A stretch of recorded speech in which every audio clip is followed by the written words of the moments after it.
Okay, once again, may buntag na sad, welcome na sad sa atong daily devotional si Pastor John Encargues gihapon. Dini buntaga muni ang part 2 sa atong last series nga lesson, no. Ang atong verse karon dinita sa 1 John 5:14. Ingon dinhi si John, "Now this is the confidence that we have in him, that if we ask anything according to his will, he hears us." Ang Ginoo magapanalangin sa iyahang mga pulong. Okay, so sa last video na to atong natun-an nga isa sa mga reason nga ano ang Ginoo dili mo answer sa atong mga prayers is dili mao atong intensyon, di ba? Karon na tas number 2. Ikaduhang reason nga nung dili ma-answer sa Ginoo atong prayers, ino na lang nato nga sakto imong intention, di ba? Sakto imong conscience na kay good nga purpose imong prayer. Pero isa sa reason nga nung dili ma-answer sa Ginoo atong prayer is kining dili pa siya right time. So kung dili pa right time, dili gid hatag sa Ginoo. Kaya kung tagaan ka nga dili pa saktong higayon, mag-cause damage sa imong life. For example, good ako sa kung bata nga si 30. For example, 7 years old siya karon. Moingon siya, pa tagay ko kutsilyo bi kay mutabang ko ni mama mag-slice siya og lamas. At young age, 7 years old, do you think tagaan ako kutsilyo nya hait kay among kutsilyo? Di ba dili na ko sa tagaan bisan pag sakto yang intention. Yang intention is mutabang man. Sakto yang intention. Pero dili pwede kay makadaot man niya yang ipangayo. Dili pa right time, meaning bata pa man gud siya. Bata pa siya. Kinahanglan siya sa mo hamtong aron nga maka-proper siya handle sa kutsilyo and then makatabang na siya. Dili pa niya right time mutabang niya ana nga butang. So sabto na to nay right time biyang Ginoo gyud. Dili siya muhatag sa butang nga dili pa ka capable mo handle. For example, tagaan kag inaana nga klase nga income karon. Dako kayo nga income, nagpray ka Lord tagay kong inani nga income unta Ginoo makapasaron ta ako nini nga trabaho aron ako inani nga income. Okay, tong tagaan ka sa Ginoo na kadako nga income unya dili pa ka kasaligan gani mo manage bisan sa mga gagmay nga mga income. Kanang tagaan man kanyag dako, di ba? Kung sa gamay pa gani nga income, dili ganita ka budget og insakto. So di kaya tagaan sa dagko. Kabalo ba ka psychologically kung di ka kabalong manage sa gagmay, samot nang di ka kabalong manage sa dagko. And usually ba moingon ta, Lord, unya na lang ko mo support sa ministry, unya na lang ko Lord mo hatag nimo ha kung dako na ko sweldo. Pero actually mali na siya.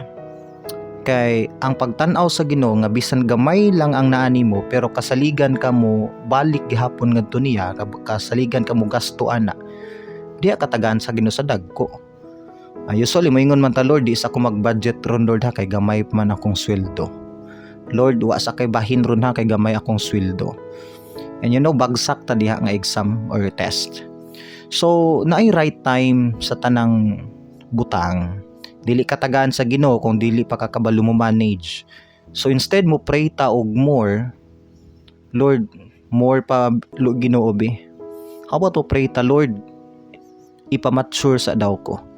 Tagay dog chance Lord mo grow ko sa imong words, mo grow ko sa kaalam, mo mature ko as a believer. Aron Lord, kasaligan ako nimo sa dagko. O di ba? Muna siya pinakanindot nga prayer. O i-check imong prayer list kay basin sakto tuod imong intention. Pero ang problema lang kay dili pa kakasaligan.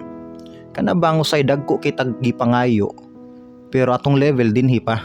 Di ba? Nataw sahay. Magyaw-yaw pag itag di tatagaan, di ba? Lord, tagay ko ani Lord, mo abroad ko, makapasa akong anak, mahimo siyang engineer, mahimo siyang kapitan sa barko, mahimo siyang piloto, or siguro nagpray ka, mahimo siya po Lord nga presidente sa Pilipinas. Wakadag ko ana nga prayers. Pero sa isa ka bulan, kausara ka mo simba. Sa isa ka bulan, kausara ka mo ampo. O diba? And do you think muhatag ang Ginoo nimo sa dagko kay nimong prayers unya? Gagmay kay kag time gihatag gani niya. So dili pa right time, dili pa katagaan ni ana kay dili pa ka mature, dili pa right time nga mudawat ka na nga dagko nga mga blessings. Nay proper time. Si Abraham bitaw nagpray siya baby silang Sarah. 75 years old si Abraham nagpray. And di maka gi-answer gitagan sila baby pag edad na ni Abraham og 100.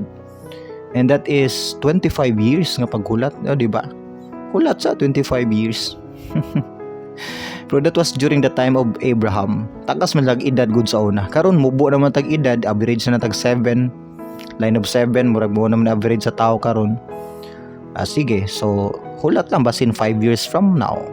Basin 10 years from now. O sabi yan ay mga instant nga answer ang Ginoo. Kung mangayo ka gani isa ka butang niya, nakita sa Ginoo nga kasaligan na ka, mature na ka, then why not nganong di niya hatag nimo ang imuhang gipangayo nga kasaligan naman ka na ng butanga, di ba? So i-check again imuhang prayer items diha. Basin kanay imong gipangayo dagko ra kay tanan o nya dili pa ka kasaligan.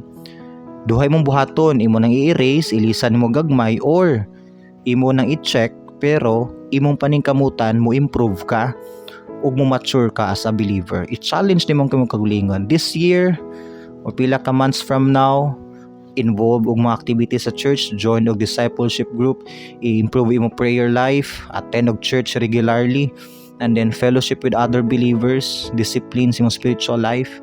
I'm sure mo grow, paspas jud ka mo grow spiritually.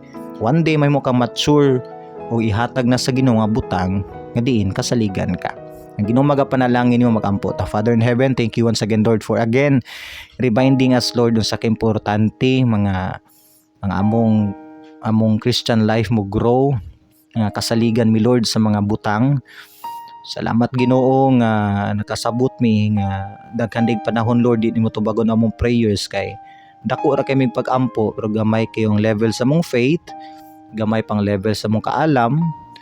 Baby pa mi siguro Lord spiritually. So Ginoo tagay mig humbled heart o patience Lord nga muhulat sa right time Ginoo. O gapasaylo ami Lord sa mga sala in Jesus name. Amen and amen.